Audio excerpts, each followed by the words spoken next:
Bonjour et bienvenue dans ce nouveau cours d'infographie et web design avec Adobe Photoshop. Dans cette nouvelle vidéo, nous parlerons des graphiques vectoriels, encore appelés objets ou formes vectorielles. Tout au long de cette vidéo, nous verrons ce qu'est un objet vectoriel, quelle est la différence avec des images classiques. Nous verrons également quand les utiliser, comment les utiliser et principalement avec quels outils mettre en œuvre nos graphiques. Un graphique est constitué de lignes et de courbes définies par des objets mathématiques qu'on appelle vecteurs. Ces objets permettent de définir des images avec des propriétés géométriques. Donc, à chaque fois que vous êtes face à une image vectorielle, dites-vous bien que cette image est constituée d'un ensemble de formes géométriques élémentaires. Et cela va donner à nos images vectorielles une particularité essentielle, c'est la capacité d'être zoomé. À l'opposé d'une image de pixels ou bien une image matricielle, une image de vecteur constituée d'objets géométriques a la capacité d'être zoomée sans perdre sa qualité. Vu que les objets géométriques sont mathématiques, à chaque fois qu'on zoome, les objets seront recalculés et redessinés pour conserver la forme.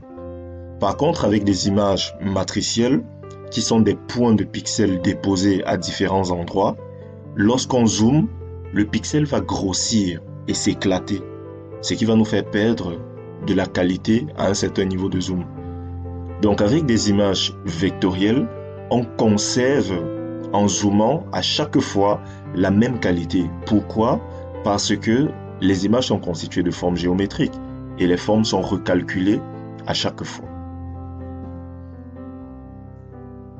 Quand doit-on utiliser des images ou des graphiques vectoriels?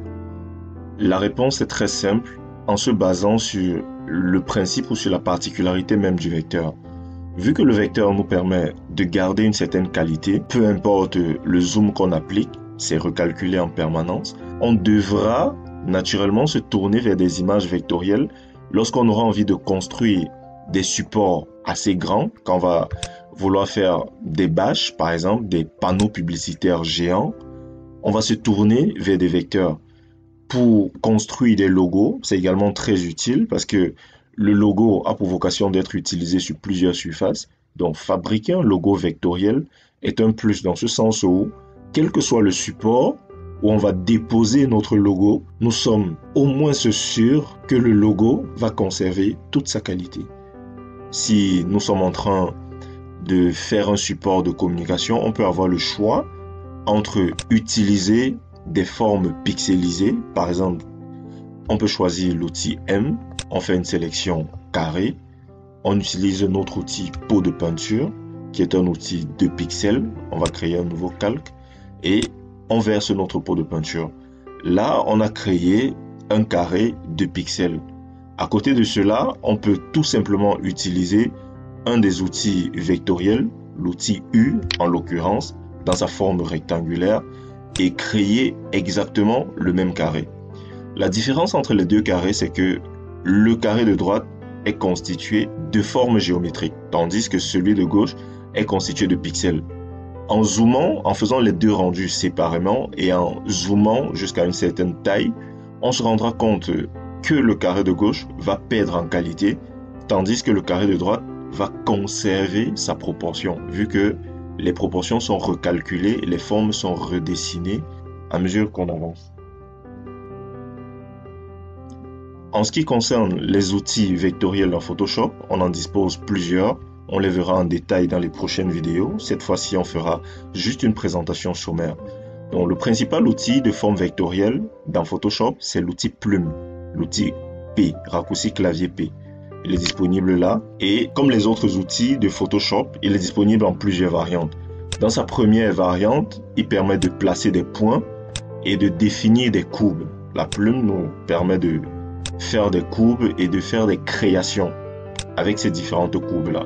On peut dessiner des formes, on peut créer nos logos à loisir avec l'outil plume. Ça peut également nous permettre de faire des sélections, parce que si on a un objet à sélectionner, il nous suffira de dessiner des courbes autour de notre sélection, autour de notre objet à sélectionner, et ensuite de convertir la forme vectorielle en sélection pour récupérer l'élément qui nous intéresse.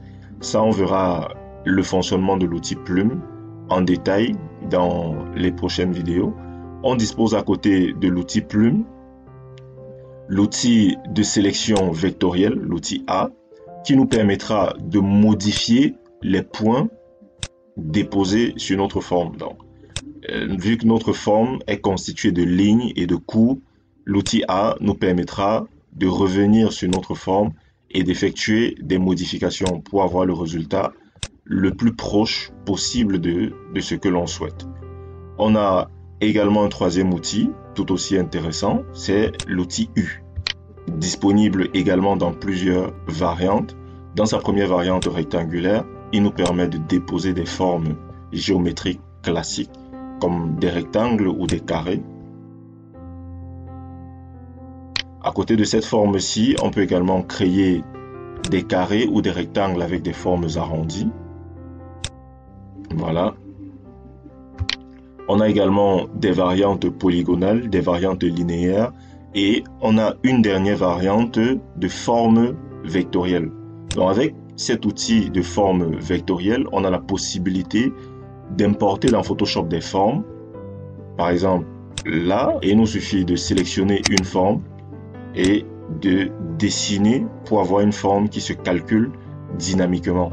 De cette façon, l'on peut aisément utiliser des logos créés par d'autres personnes, on peut utiliser des formes créées par d'autres personnes et les appliquer directement à l'intérieur de notre outil. Une fois ceci fait, avec notre outil A de modification de forme, on peut également apporter à notre outil, à notre forme, les modifications qu'on veut. Ce sera tout pour cette introduction. Retrouvons-nous la prochaine fois pour traiter cette fois-là de l'outil de forme vectorielle P. On verra en détail comment fonctionne ce fantastique outil.